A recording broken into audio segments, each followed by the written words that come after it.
Okay, welcome to step 3. We're going to be talking about the platform that you are going to be operating on in order to operate your membership. And we're going to be using WordPress, as you might have imagined. And if you are relatively new to internet marketing, you might not know that a number of internet marketers use WordPress because it is so versatile and it allows for so many different kinds of things. And we are going to be using WordPress because we're going to be using a very simple application. And we're going to use the website builder. And the next video, we're going to be talking about the membership plugin. And that's pretty much all we're going to be using. We're going to put a theme on there that's relevant, but for the most part, we are really looking to really provide just a basic membership template and some place where people feel good about coming to get the content they're going to be receiving. Now, one of the things that you'll want to do is you'll want to make sure that you are using a self-hosted paid, which is a paid version, not WordPress.com. You want to be using a self-hosted version of WordPress. That is going to require you to spend a little bit of money. You're going to have a domain. You're going to have some hosting, but you don't have to have an extensive, large amount of hosting right now as you get your membership started. Certainly as your membership starts to grow, you're going to want to expand your hosting. You're going to want to be on something that's a little more substantial. But to get started, you can get the basic version, self-hosted version of a hosting account and your domain. So the first thing you're going to want to do is to go to Namecheap or GoDaddy for your membership. Now, when you start thinking about your domain name, you want to make your domain name about your subject, right? You know, basic weight loss, if you're going to be talking about that, or model airplane enthusiast, or something that talks about whatever your subject matter is going to be. You should try to have your subject matter in the domain name and make it easy to remember. Don't make it something that people can confuse. Don't make it something that people can misspell. Try to make it something that is going to be written. Now, you're not trying to get search engine rankings with the domain name, so don't think like that. So you don't have to have, exact match domain. It doesn't have to be something that, if it has a hyphen in it, that's going to be a problem. You want something that you can easily tell someone where your site is. Just rolls off the tongue so that they can go straight to it and they won't get it confused with something else or a competitor or anything else. So now the next thing that you'll want to do is you'll want to get hosting with cPanel, right? So you can get hosting with cPanel at HostGator for the most part, and there's no magic to getting the hosting. Like I said, you can get the cheapest hosting they have to get started, and then you can come back and expand if you need to. Now, when you set up cPanel, you're going to set up 2 emails. You're going to set up one for yourself and then one for the newsletter. It's going to be called support@yourdomain.com. I'm going to show you how to do all this in a minute, so don't worry about that. And then you're just going to enter Fantastico and install WordPress. So let's take a look and go through these steps. Okay, now, so you're going to step through this process starting with GoDaddy or Namecheap. Either one is fine.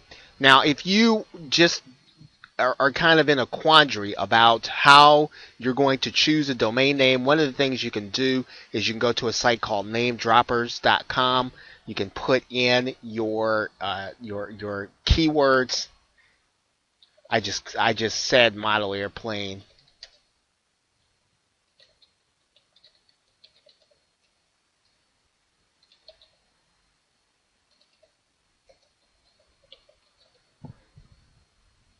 And what namedroppers.com will do is it'll go do some searching, right? And it'll make some suggestions in terms of domain names. And you can start with some of those, and then you can go back to GoDaddy and you can put those domain names in here. But basically, remember, you're really just trying to create something memorable that people will remember, that people will just have it roll off of their tongue so that they will come to your site without reservation. They won't have any trouble finding it.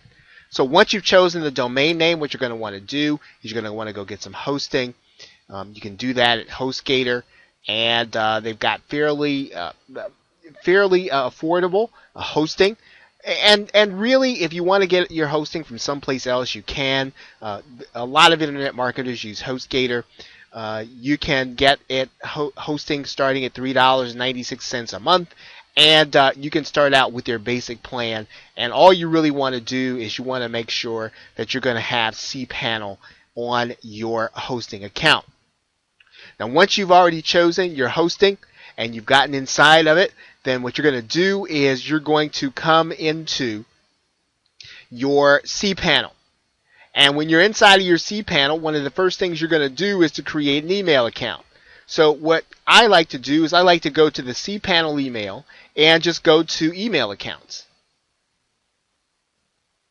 And when I do that, then I'll just create one that's called support, because that's what I'm going to use to administer my my membership.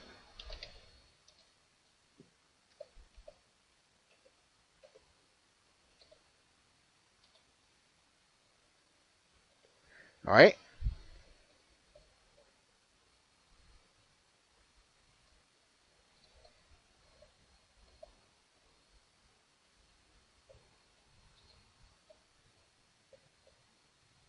Okay, and then I'll just create that account. You can create another domain name for yourself if you want. You don't have to, right? This can be the domain that you just decide to use. You want to go ahead and verify that that domain works, and then you want to have it forward those emails to an email address that you're going to use, and then you are ready to go as terms of then going back to cPanel and then creating your website. Now, what you're going to do inside of cPanel is you're going to go to Fantastico. Now, I'm already going to have a WordPress site already created inside of here, so I'm going to create a separate directory, and then we're going to create a WordPress site. We're just going to go to WordPress right there. And then what we're going to do is we're going to use the automatic builder inside of WordPress. As I said, I've already got one created inside of the root directory, so I'm going to then do a new installation of WordPress.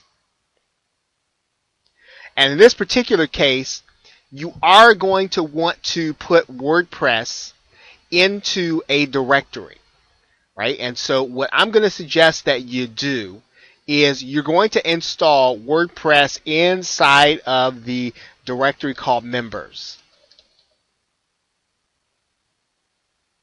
Right? And then what you're going to do here is you are going to then you're going to put an administrator username. You can make it admin. You can make your password admin if you want, and you can just then give that a name. It can be any name you want. Now your admin email should be the one that you just chose, the one you just created. We created a support email. And for now, you can just leave that blank. Okay, so now your email or your WordPress site is going to be created. We're just going to click Install WordPress. We're going to finish our installation. And then as soon as WordPress finishes its installation, we are going to be good to go. Okay, so now we have a brand new site inside of WordPress. It's in the members directory, and we can have our details sent to our email address. And now we are ready to go to the next step. Now we're going to be talking about your content system next, and we're going to be talking about a special plugin that we're going to be using inside of WordPress. So in order to get started with the next step, which is going to be in the next video, go ahead and click that link to the new website, log in, and then we will be ready to get started.